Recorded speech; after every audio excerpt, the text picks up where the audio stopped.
How's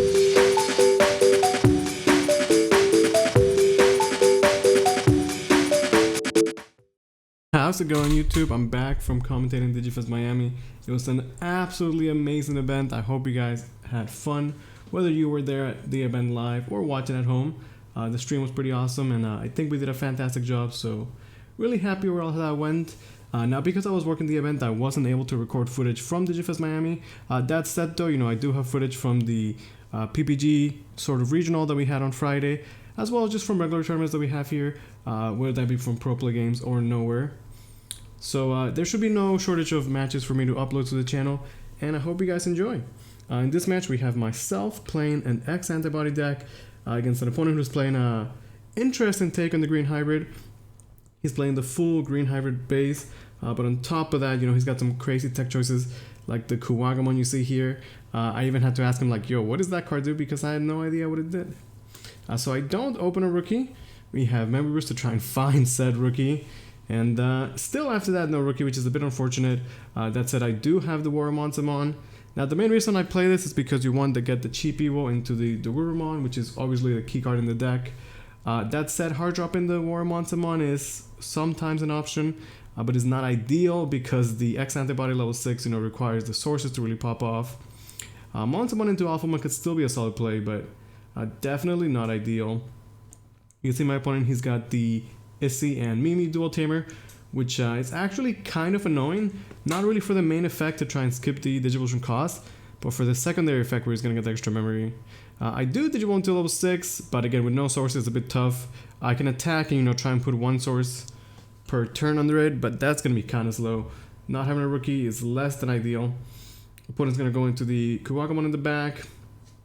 We finally get a rookie, which is nice. The Toagamon coming in clutch. I really like the new stamp from the Card Fest. Those are super awesome. Having access to like Holo, Toagamon, and Chikurumon are fantastic. In this situation, attacking is kind of iffy because I don't want to pass over a bunch of memory, especially knowing that, the hybrids, and he's got memory boost, so he can definitely have enough memory to just punch right through my level 6. I don't feel like I need to take that risk just yet, especially because we did start drawing the line in the back, so I can at least build safely and, try and come up with a better play. He's got memory boost for days. He's got a Bokomon. Let's see if we can pick up. And see, he really likes that Kuwagamon. It's gonna come into play later on. So I asked him like, hey, what does that card do? And when I read it, what I did is I read the Inheritable because I thought the on play was something else. There's an old Kuwagamon in like BT1 or something, BT2. Like on play you rest the Digimon, and for some reason I assumed it was the same one, but obviously it's not, as you'll see eventually. Okay, so we have memory to work with. We promote. We get our second Dorgamon, which is pretty solid. Now we can actually start swinging and get some value. You can use the effect to put a source under it, pop 2 of his rookies, and start punching in for some damage. So pretty slow start for myself, but while our opponent was setting up tamers, we were able to finally build up a stack. And this is the power of the X-Antibody, right? Your level 6 is so powerful. A lot of people are referring to this deck as the sort of like a black Jesmon, if you will, because you build and raise it, and when you come out, it's like super explosive. The Dorgamon gets, +1 KDP for its sources, for every X-Antibody, as well as a variety of effects such as security +1, reboot, all sorts of shenanigans, and he can pop when he swings, draw cards, and gain memory from the Inheritable, so overall very strong. So I play Chumon, but the effect of the Kuwagamon is that at the start of his turn he can rest a Digimon that is at low DP. I don't know what the threshold is, but he can rest it and then activate the Issy and Mimi after. However, even if he didn't do that, the reboot happens after the start of his turn. So as soon as I swung, he was always going to get memory from his dual tamer. And maybe that means that I should just, at that point, if I was going to a swing with both. Now the second Dorgamon doesn't have reboot, but he's really not doing too much. I'm kind of just holding on to it for, like a plan B, if you will. Definitely less than ideal. Now the power of green hybrid, those cheap Digivolutions. The Rhino is pretty strong. That said though, having the reboot is kind of nice against shenanigans, but you can see our opponent plays Needle Spray, which is not Thunder Laser, but I do like Needle Spray because it activates security. One thing that for me is when you play against the green decks, I feel like their security is just naturally very weak because Thunder Laser, while an amazing card, doesn't really have the greatest security effect. It doesn't impact the board state or anything like that. So a lot of times you can just swing against green with no worries. But Needle Spray says no to that. He does go into the Ancient Beetle, gets the full clear. I have to, you know, trash security, and he gets the Pearson. You have to rebuild from scratch. And once again, like the first Dorgrimmon that I went into, it's just not that good, right? Without the sources, he's just not going to do that much. He doesn't have the DP boost. So he's just 11. I could put a source, maybe get him to 12. Not enough to take, you know, swing over the beetle.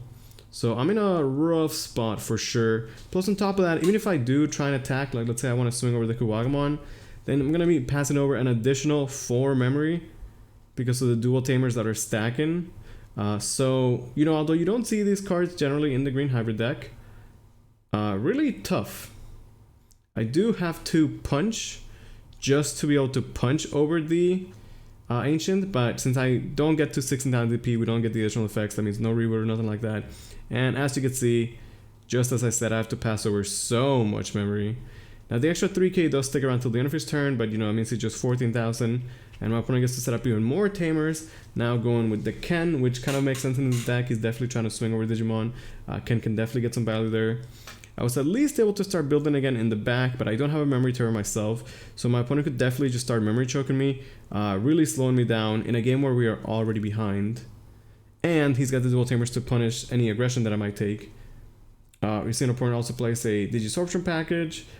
He makes a small mistake there, sort of skipped to level 4. But yeah, like I said, the memory choke is really good. Don't have to overcommit, can just take it slow. He's got tamers to work with. If I attack, he's gonna get a bunch of memory. And if I don't attack, then I'm still too slow, right? Because we have to set up like a Digimon for next turn to maybe do something. Going to the Alphamon, I think we don't have any time to just stay back in racing.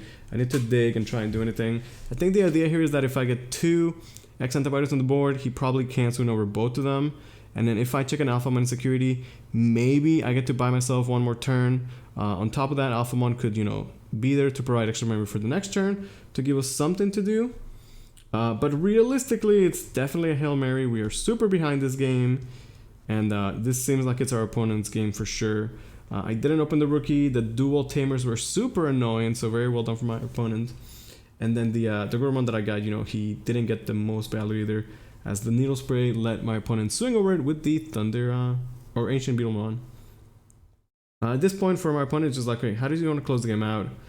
Doesn't opt to go for game right away. So, you know, my plan sort of worked. Like, I at least get one more turn to do something, and Alphamon will give him memory to work with.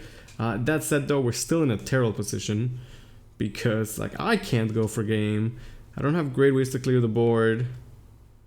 And if I swing at all, again, he's just going to be getting so much memory. So Alphamon swings, we get some memory to work with. End of attack, Alphamon gains 2.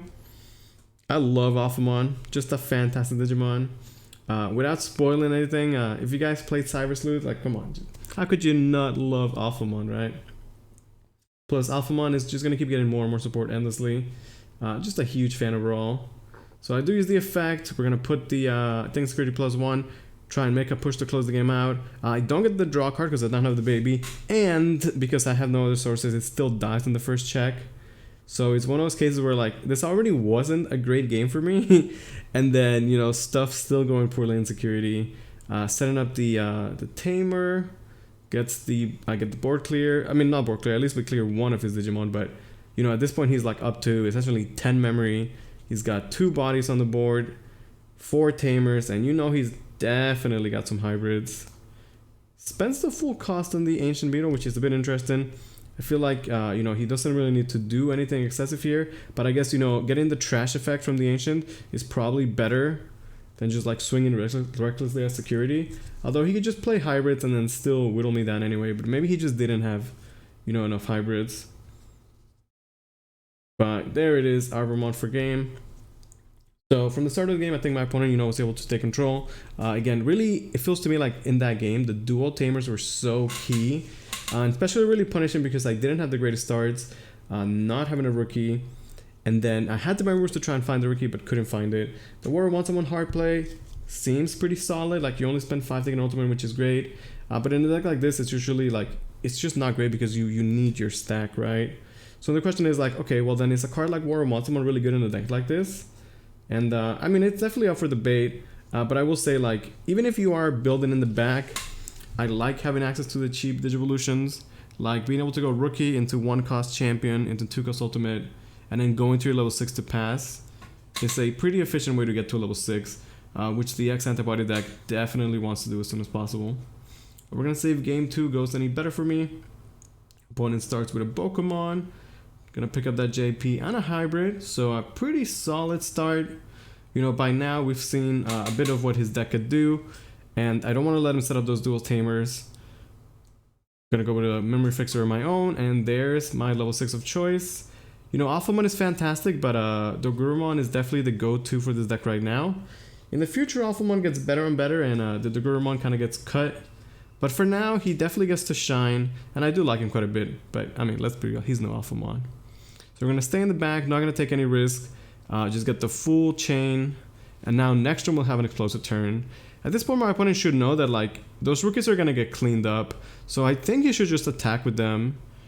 It's like free damage, right? Like, you know I had the level 6 in racing. The effect is going to happen. So I think that's sort of a small misplay. There's really no way for him to protect those rookies. And he essentially just, you know, missed out on damage. Now we get 1 check. Way too much CP to work with. And that's a matter of like, okay, I'm clearly in the lead. How can we try and close this game out? Now, my opponent is not in the worst spot. He still does have triple tamer set up, which is kind of annoying. It also includes the dual tamer, which essentially won him the last game, I would say. It was just so annoying to play against. Gonna go JP into the Beetle. See if we can pick up any searchers. There's a Rhino, which is pretty good. Yeah, he definitely has pieces as well. I did play a Mechanorimon. I think I played this as a one-off in the deck. Just because, you know, why not? He's alright. My reasoning was like, hey, if he has like a Flower Cannon or something like that to suspend my Dogurumon, we can at least protect it with the Mechanori. He does have the Needle Spray. So in this case, he's just going to swing over the Mechanorimon to get the Trash and the Pierce. But he hits into a Sword Defeat, which is a bit unfortunate for him that it wasn't trashed. And on top of that, you know, he just leaves his Ancient suspended. And at this point, the Dogurumon is going to have way too much DP. He easily gets to like, you know, 14, 15, 16 or more. And it's very easy for me to swing over it. I'm going to use the Punch to let my Sword punch over the Beetle. That way we can use the Dogurumon to go face instead, since it's a bit safer as it'll be over 16,000. Thinking back, I'm not sure if this is the most optimal way to use the Punch, but I like the idea of it, and I really like the idea of having the Omnimon Sword Defeat with blocker and reboot. It's just so powerful, right? Like as green, who's like you're used to punching over Digimon, that's your main form removal. There's a sword with blocker, like what do you do, right? So in my mind, I'm like, hey, if I make the sword reboot, have blocker, anything that he might try and do, we can easily neutralize by just, you know, block him with retaliation.